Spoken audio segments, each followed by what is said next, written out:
Welcome back to the Dunia Fana news channel.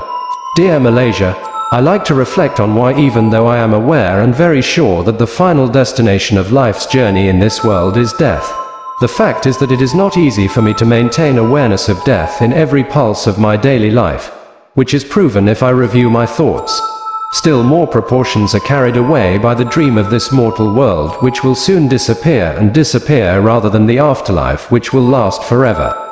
Dear Malaysia, if I may imagine that I am on a toll road to a city, I would rather be lost in the pleasure and enjoyment of each rest area instead of focusing on my final destination city.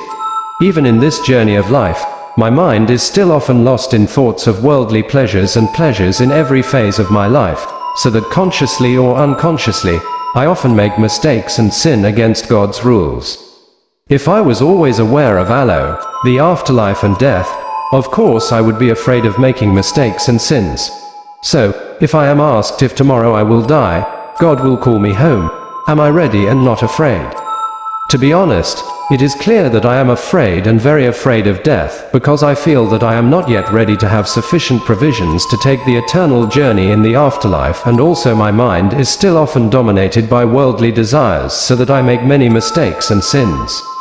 The fear of death clearly makes my soul anxious and restless, which I consider as a warning signal from heaven that I have to do more to improve and learn to improve myself, worship more to get closer to Allah, and pray a lot to ask for forgiveness for all my mistakes and sins.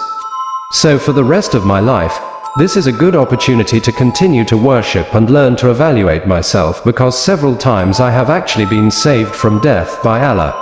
Most recently when I was rebuked by Allah through the COVID-19 attack, which was very tense and scary because I had to enter an isolation room to special COVID-19 patients were first presented with a draft contract agreement for death with special burial procedures specifically for COVID-19 patients. There was no other choice, like it or not, I had to sign the craziest agreement contract in my life. Finally I was saved from death, and God still gave me the opportunity to repent and worship. I was reminded of a story of a person who was seriously ill and was sentenced to die the next day. That person then prepared himself with a lot of worship, because the destiny of death was before his eyes. When the next day came, the person did not die and even recovered. So because of this miracle, he made every second in his life becomes more meaningful than before. I also want to be like in that story, but in fact it is not easy, because my worldly desires are very difficult to control, especially when I feel physically healthy, especially if supported by my economic situation. I am also strong and healthy. It is like the world is in my hands, or instead I am being held. World, please help me to be able to reflect more deeply so that I can be more aware of not getting drunk and lulled into the dreams of this fake world.